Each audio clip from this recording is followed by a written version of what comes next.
আসসালামু আলাইকুম প্রিয় দর্শক, চলে আসলাম আগামীকাল 1 আগস্টে শনিবার 2026 এই মুহূর্তে পাওয়া ঝড় বৃষ্টি, নিম্নচাপ, ঘূর্ণিঝড়, বন্যা এবং আবহাওয়ার খুবই গুরুত্বপূর্ণ সংবাদ নিয়ে। বাংলার আকাশ থেকে কেটে গেল নিম্নচাপের প্রভাব, তবে দেশের আকাশে সক্রিয় রয়েছে মেঘবৃষ্টি। আগামী 72 ঘণ্টায় দেশের উপর বিক্ষিপ্ত বৃষ্টিপাত, উত্তরাঞ্চলে আকস্মিক বন্যা নিয়ে দুঃসংবাদ দিল আবহাওয়া অধিদপ্তর। এদিকে বৃষ্টি বলয় বিদায় নিয়ে দেশের উপর বাড়তে চলছে তাপমাত্রা। দেশের কিছু কিছু জেলার উপর ঘুমট ব্যবসা গরম অনুভূত হতে পারে। এই মুহূর্তে বঙ্গোপসাগর স্বাভাবিক রয়েছে। বঙ্গোপসাগর থেকে সতর্ক সংকেত নামিয়ে ফেলা হয়েছে। তাছাড়া আজ রাতের মধ্যে ঢাকা, খুলনা, বরিশাল ও চট্টগ্রাম বিভাগের কিছু কিছু জেলার উপর, রাজশাহী, রংপুর, ময়মনসিংহ ও সিলেট বিভাগের দু এক স্থানে অস্থায়ী দমকা বা জোড়া হওয়া সহ বিক্ষিপ্ত বজ্রসহ বৃষ্টিপাতের সম্ভাবনা রয়েছে। প্রিয় দর্শক, আগামীকাল 1 আগস্ট শনিবার থেকে শুরু করে আগামী এক সপ্তাহ পর্যন্ত কেমন থাকতে পারে বাংলাদেশের 8 বিভাগের 64 জেলার আবহাওয়া। ভারতের পশ্চিমবঙ্গ সহ উত্তরবঙ্গ, আসাম, ত্রিপুরা, মেঘালয় সহ সারা দেশের কোন কোন জেলা হতে পারে ভারী বৃষ্টি, কোন কোন জেলা হতে পারে আকস্মিক বন্যা, বঙ্গোপসাগরে নতুন করে নিম্নচাপ তৈরি হওয়ার আশঙ্কা আছে কিনা তা সম্পূর্ণ বিস্তারিতভাবে জানিয়ে দেব ভিডিওটির মাধ্যমে।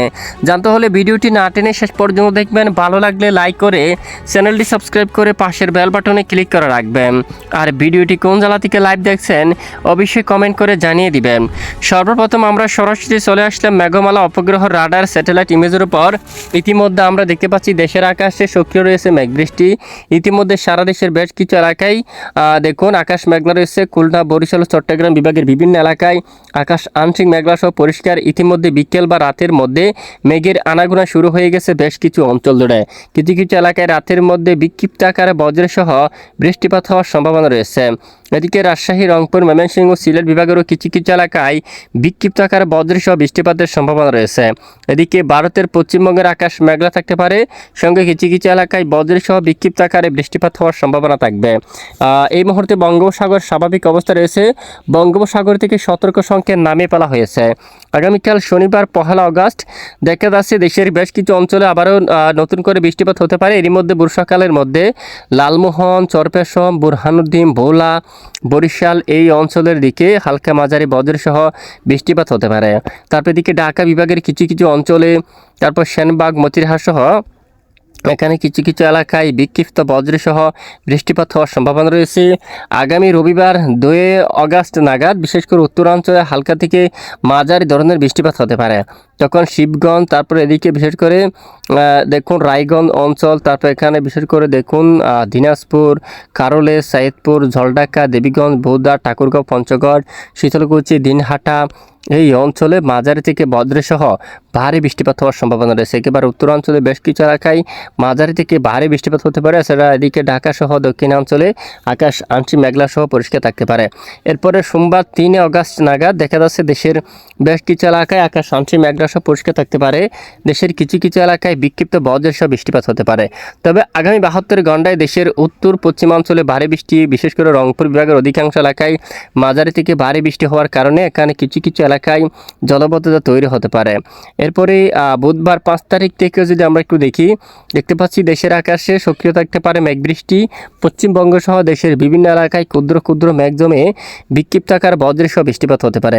আগামী বৃহস্পতিবার 6 আগস্ট থেকে শুরু করে দেশের উত্তরাঞ্চলের বেশিরভাগ এলাকায় মাঝারি থেকে ভারী বর্ষণ বা ভারী বৃষ্টি শুরু হতে পারে। এরই মধ্যে শিলং, গোলাপাড়া বা আশেপাশে বেশ কিছু এলাকায় মাঝারি থেকে বজ্রসহ একেবারে ভারী বৃষ্টিপাত হওয়ার সম্ভাবনা থাকবে। এরপরে সরাসরি আমরা চলে যাচ্ছি বৃষ্টির পরিমাণ মোড়ে। পরের 5 দিনের আবহাওয়া রিপোর্টে সিলেট বিভাগের বেশ কিছু এলাকায় বৃষ্টিপাত থাকতে পারে 140 মিলিমিটার বা 50 মিলিমিটার পর্যন্ত। যেমনটা চরখাই, জাকিগঞ্জ, জৈন্তিয়াপুর, কাকদম এই অঞ্চলে প্রায় দেখুন 140 থেকে 50 মিলিমিটার পর্যন্ত বৃষ্টিপাত হওয়ার সম্ভাবনা থাকবে। সাতকবাজার, বিশনবাবু, চিরাপুঞ্জির এদিকেও প্রায় 130 মিলিমিটার বৃষ্টিপাতের সম্ভাবনা থাকবে। গাইবান্ধার দিকে, তারপর এদিকে শিলিমারি 100 মিলিমিটার, এদিকে দিনহাটা এখানে 135 মিলিমিটার, শীতলকুচির দিকে 141 মিলিমিটার, ঢাকা, দেবীগঞ্জ, বৌদ্ধা, পঞ্চগড়, ঠাকুরগাঁও এই অঞ্চলে 120 মিলিমিটার পর্যন্ত দেখুন বিশেষ করে বৃষ্টিপাত হওয়ার সম্ভাবনা থাকবে। এছাড়া দেশের বেশিরভাগ এলাকায় দেখুন বিক্ষিপ্ত আকারে হালকা বৃষ্টিপাত থাকতে পারে। তবে একটানা ভারী বর্ষণ বা ভারী বৃষ্টি ঘটার মতো কোনো সম্ভাবনা পরিস্থিতি দেখা যাচ্ছে না। আর এই মুহূর্তে বঙ্গোপসাগর স্বাভাবিক অবস্থা রয়েছে। দেশের কিছু কিছু এলাকায় 35 কিলোমিটার পর্যন্ত দমকা বাতাস অব্যাহত রয়েছে। এরপরে দেখুন শনিবার 1 আগস্ট নাগাদও দেশের আকাশ একেবারে স্বাভাবিক থাকতে পারে। উপকূলবর্তী জেলাগুলোর পর ঘন্টায় 30 থেকে 35 কিলোমিটার পর্যন্ত দমকা বাতাস প্রবাহিত হওয়ার সম্ভাবনা থাকবে। দেখুন সাগরে কোনো উত্তাল পরিবেশ কিন্তু ইতিমধ্যে দেখা যাচ্ছে না। সর্বোচ্চ তাপমাত্রা কীরকম থাকতে পারে আগামীকাল থেকে যদি আমরা একটু দেখি, তাপমাত্রা আপডেটে ঢাকায় 30 ডিগ্রি সেলসিয়াস পর্যন্ত সর্বোচ্চ তাপমাত্রা থাকতে পারে। ময়মনসিংহ বিভাগে 30 ডিগ্রি সেলসিয়াস, সিলেটে 31, রংপুরও কিন্তু একই অবস্থা, কিছু স্থানে 32 ডিগ্রি সেলসিয়াস পর্যন্ত তাপমাত্রা থাকবে। রাজশাহী দিয়ে 32 থাকতে পারে, মেহেরপুর এদিকে 32, খুলনার দিকে 31, বরিশালে 30, চট্টগ্রামে 28 বা 29 ডিগ্রি সেলসিয়াস পর্যন্ত সর্বোচ্চ তাপমাত্রা থাকার সম্ভাবনা রয়েছে। প্রিয় দর্শক, এই হচ্ছে আজকের আবহাওয়ার বিস্তারিত আপডেট। এতক্ষণ আমাদের সাথে থাকার জন্য ধন্যবাদ।